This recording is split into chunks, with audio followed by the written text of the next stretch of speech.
Decíamos en el primer capítulo de Leyendo Historia de la Filosofía que convencionalmente se puede dividir la historia de la civilización griega en tres periodos principales. Un periodo arcaico entre los siglos VIII y VI a.C., representado por la ciudad de Mileto, un periodo clásico que se da aproximadamente entre los siglos V y IV a.C., y la ciudad representante sería Atenas, y por último un periodo helenístico que se da durante los siglos III y I a.C., cuyo principal exponente es la ciudad de Alejandría. En este capítulo vamos a ocuparnos del periodo clásico, que abarca los siglos V y IV a.C. y cuya ciudad representante es Atenas. La victoria sobre los persas, en las llamadas guerras médicas, confiere la tranquilidad exterior a los griegos y permite el desarrollo de la Grecia clásica. Al mismo tiempo, consagra la supremacía de Atenas. La importancia histórica de la batalla de Salamina no es exagerada. Al derrotar al ejército de Jerjes, la civilización griega fue capaz de desarrollarse a su modo, libre de interferencias extranjeras. Pese a la derrota del imperio persa en la batalla de Salamina, la amenaza de otra invasión seguía cerniéndose sobre los griegos. En el 478 a.C., Atenas, junto a las ciudades-estado del Egeo, forjaron una alianza de defensa mutua llamada la Confederación de Delos, una especie de OTAN de la antigüedad. En el 450 a.C., Atenas se había convertido en el líder indiscutible de la Confederación de Delos, que no era otra cosa que una fuente de ingresos para la ciudad. Y Pericles, como líder indiscutible de Atenas, supo destinar esos ingresos a la construcción de gigantescos edificios públicos que reflejaban el esplendor y la grandeza de Atenas.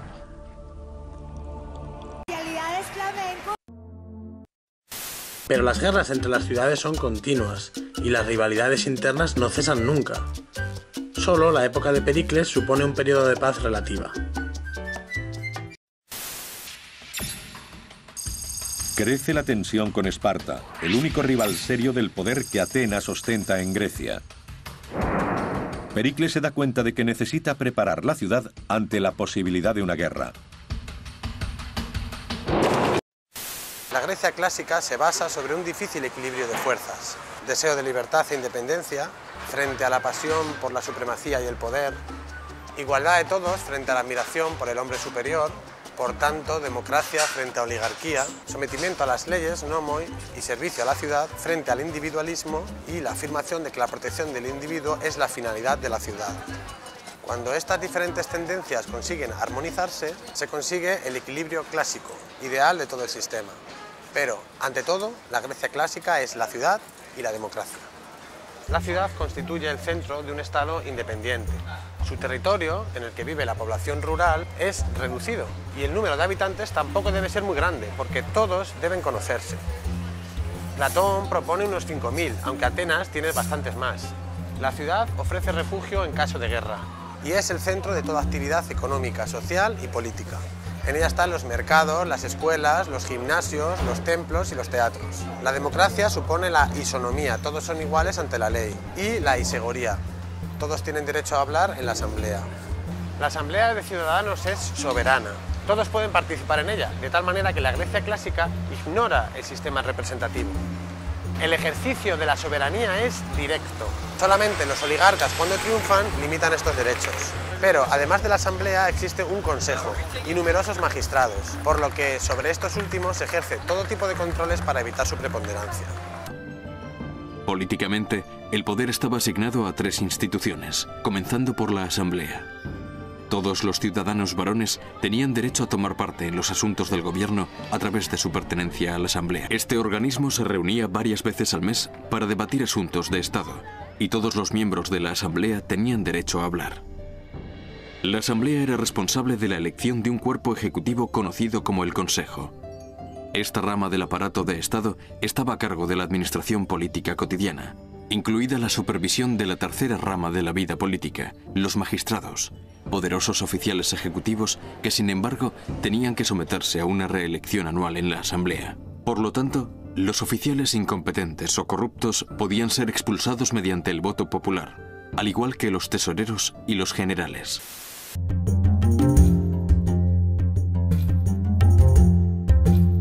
Sin embargo, la ciudad griega se basa en gran parte sobre el trabajo de los esclavos, que no son maltratados, pero carecen de los derechos de los ciudadanos libres.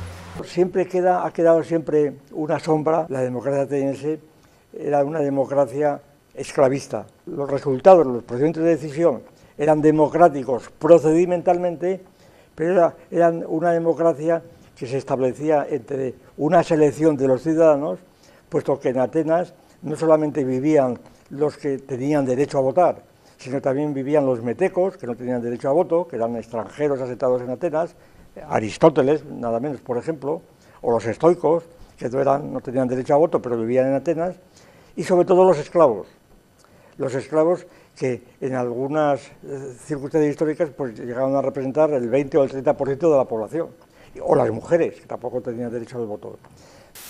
Los ciudadanos libres están separados de todo tipo de actividad económica. Muchos son propietarios de tierras, pero el trabajo físico está mal considerado y no se ve con buenos ojos dedicarse a una actividad remunerada. Muchos viven en la ociosidad y además la ciudad entrega una pequeña cantidad económica, el mistos, a los magistrados, a los jurados de los tribunales, a los soldados e incluso, a partir del siglo IV, a todos los ciudadanos cuando participan en la asamblea. Esto explica que el ciudadano de Atenas se dedique fundamentalmente a la vida pública. La casa queda para la mujer, que casi nunca sale y está marginada. Cuando el varón regresa a casa es frecuente que organice banquetes donde se come, se bebe hasta altas horas de la madrugada. Se escucha música, se habla de política y de filosofía. Atenas, como Mileto, es también puerto de mar. Impone su economía, sus productos, su estilo de vida a toda Grecia.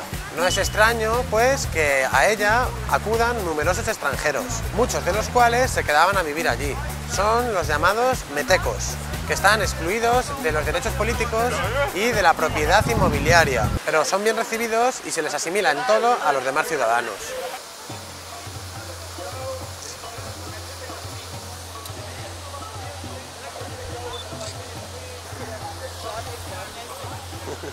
Los metecos se dedican al comercio, a los pequeños oficios o a las artes. De hecho, puede decirse que no hubo sabio, artista o literato griego que no pasase una época de su vida en Atenas. Estos rasgos explican por qué Atenas se convirtió en el centro del pensamiento filosófico.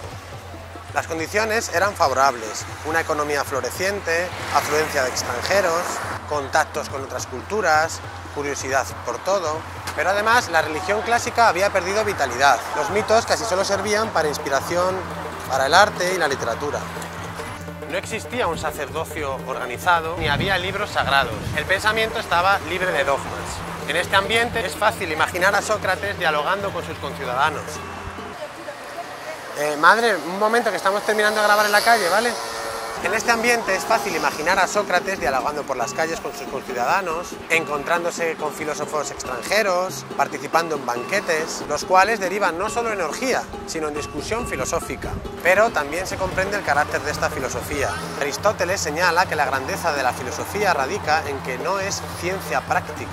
Los que la buscan están movidos solo por el afán de conocer y no por fin utilitario ninguno. Y por ello solo es posible en algunos lugares en los cuales los hombres pueden dedicarse al ocio. En cuanto que surge del ocio y de la desvalorización del trabajo productivo, esta filosofía es fundamentalmente teórica y contemplativa, una actividad gratuita que prima el conocimiento y los valores teóricos, así como la construcción de modelos ideales, lo cual se observa también en la escultura y la arquitectura. En contrapartida, los pensadores griegos descuidan el avance de la técnica. Incluso los sabios alejandrinos, si construyen máquinas, es por puro entretenimiento.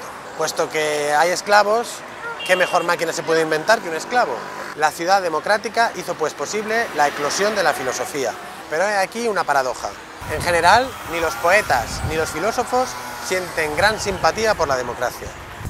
En el siguiente capítulo de Leyenda e Historia de la Filosofía vamos a acercarnos al tercer periodo de la historia de la civilización griega, el llamado periodo helenístico, cuya principal ciudad representante es la ciudad de Alejandría, entre los siglos III y I a.C. Como siempre, si te ha gustado este vídeo, dale un like, suscríbete para estar al tanto de los próximos vídeos. Comenta tus opiniones, sugerencias, puntos de vista o lo que quieras. Y compártelo para que más gente pueda verlo. Un saludo.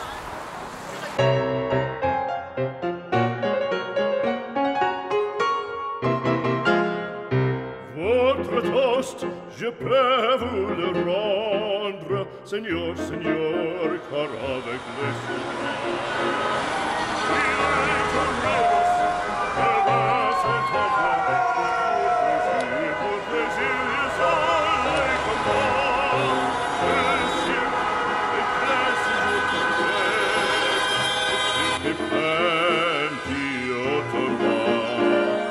Le spectateur est dans la tête, le spectateur c'est un peu à